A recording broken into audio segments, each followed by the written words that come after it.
were talking about patronage of music and how important it was for the sort of creative arts to have a patron. And in the subcontinent, those patrons used to be the Nawabs, who would then have their own courts and then have their own musicians and poets in those courts.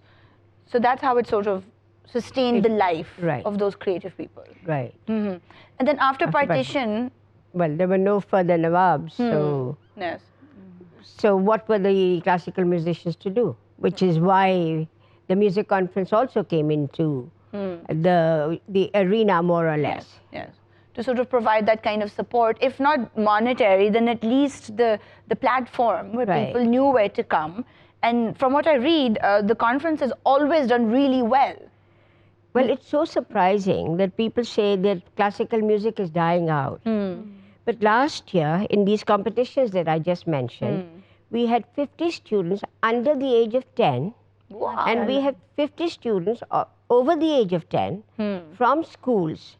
I'm only talking about schools for classical music. That's excellent. Yes. That's 100 children who are singing at a level where they are good enough to perform. That's right. At the conference. Yes. Well, this is a competition, not performance, but out of which, you know, we select about 50 out of about 350. Oh, wow. Yes. So there's so many people who are interested in competing.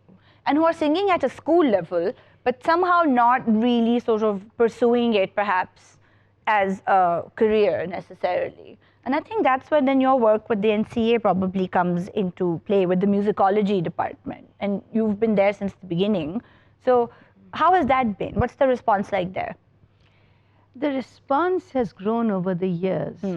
And like we were talking earlier about the stigma attached to learning music, especially, I do not know where that comes from, because we do understand, because earlier we were talking about the patronage. And the patron was always a well-informed, knowledgeable patron, person who would support the musicians and artists and could appreciate and recognize excellence.